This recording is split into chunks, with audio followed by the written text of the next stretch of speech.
In this video, we're going to finish our study of 5.1, and we're going to look at section 3 of your notes. So go ahead, grab your notes, grab something with which you can write, and let's get started. In section 3 of your notes, I titled section 3 Boot Reflexive. And the reason why I called it this is so that you can kind of keep it straight in your mind. That these are verbs that are reflexive verbs, but they're also shoe verbs or boot verbs, meaning that they have one stem in the boot or the shoe, whatever you want to call it, and they have a different stem out of the boot. So the two verbs are s'appeler and se lever, and you have a chart for those on your notes. So s'appeler and se lever are like boot verbs because they have two stems. Right, so if you think of verbs like acheter, remember you added the accent in the boot, or payer, the Y changed to I. So these are both reflexive verbs, but they are also boot verbs because they have two stems. So look at s'appeler. S'appeler means to be named or called. You've been using s'appeler since the first day of French 1, or maybe even before that, saying je m'appelle. I call myself. It's a reflexive verb. Subject's doing the action and receiving the action. I call myself.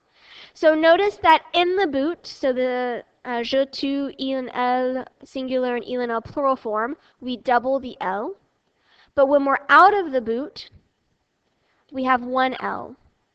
So for s'appeler, in the boot, we have two L's, out of the boot, one L.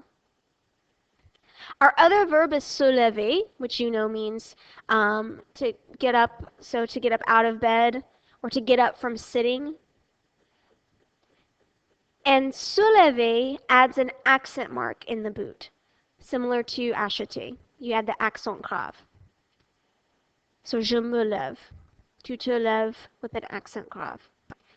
So in the boot we have the accent, but notice out of the boot, nous nous levons, vous vous levez, no accent. So s'appeler and se lever are reflexive verbs because the subject is both performing and receiving the action, but they have two stems. They have one stem in the boot and they have another stem out of the boot. So they're verbs that we want to take a second look at just to make sure that we know all of the correct forms. So if you have a question about s'appeler or se lever, you're welcome to ask it through Verso. You're also welcome to comment on each other's questions or like someone's post. And when we're in class, we're going to practice using s'appeler et se lever. Au revoir!